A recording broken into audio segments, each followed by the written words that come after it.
and ye shall know the truth, and the truth shall make you free. Good evening, everyone. Question of the day: if gravity is strong enough to hold all the ocean water in the world to it, why it's spinning 1,000 miles an hour east, why isn't it strong enough to hold the waves of the ocean to it? Check out this video I've put together for you. Okay, the first thing I want you to pay attention to is the pattern of the waves and the movement of the water from the cameras of these ships.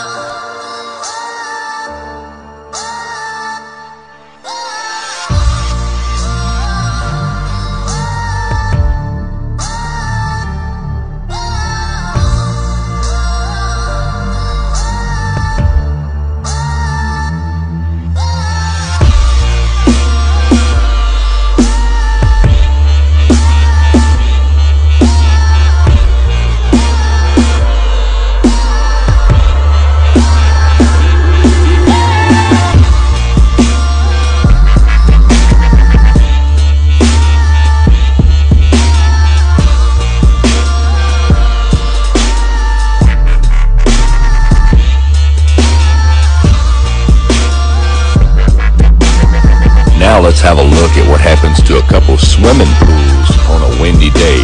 Now you have to remember, the bottom of the swimming pool is level, and the top of the water in the swimming pool is level.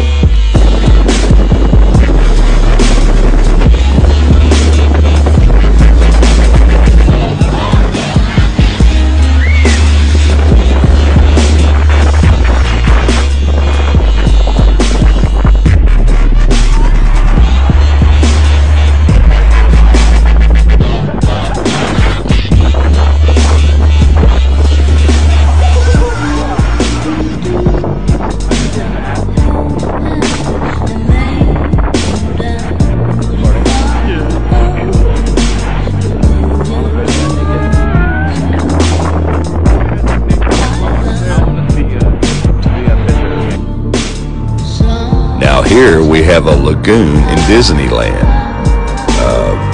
Pay attention to the water patterns and the waves. They're identical to the water patterns and the waves of the ocean, but yet the water is flat on top and it has edges around it.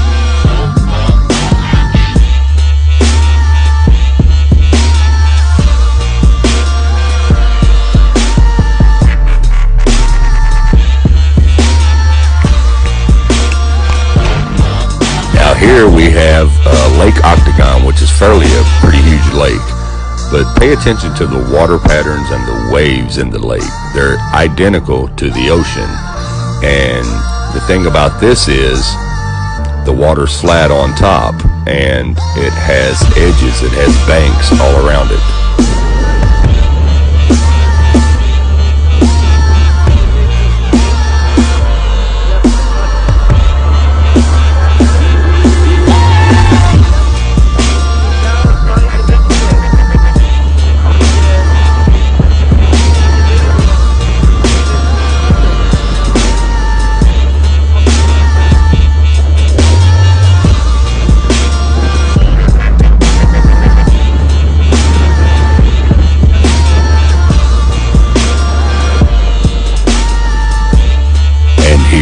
A fairly large pond.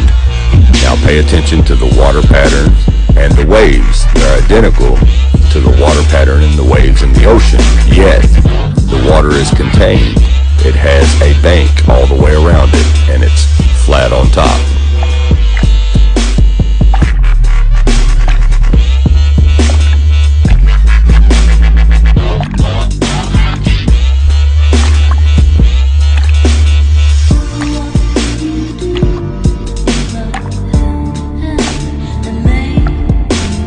And here we have a wave pool for children.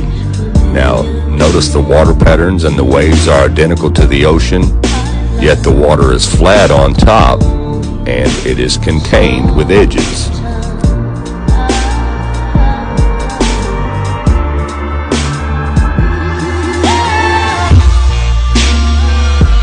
Now what do all the videos have in common that we just watched? they all have a flat surface of water on top, and they all have an edge that surrounds them. All the bodies of water that we just looked at have an edge that surround them, making them contained, which is the only way possible for the waves to come in and go back out.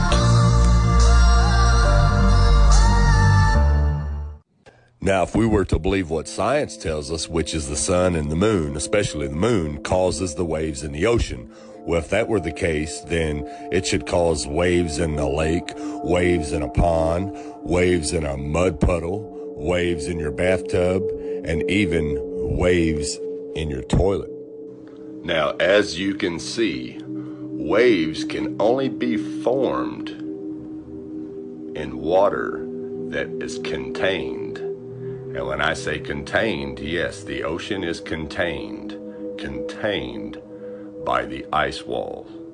The waves have to have something to go back and hit in order to come back to the shore. Now, here's the nail in the coffin. Okay, if gravity were strong enough to hold every body of water, ocean water, to it, well, then it'd be impossible for hurricanes and typhoons, which are not as heavy as the ocean water, it would be impossible for those storms to even form, because gravity would not allow the water to be pulled up. If gravity doesn't allow the oceans to be slung out in outer space, then it wouldn't allow typhoons and hurricanes to just pull the water up anytime it wanted to and move it anywhere it wanted to. The gravity should just automatically pull it back down, but it doesn't, because it doesn't exist. Just like oceans sticking to a spinning ball don't exist. Anyways, have a good night, guys. Thanks for watching, and God bless.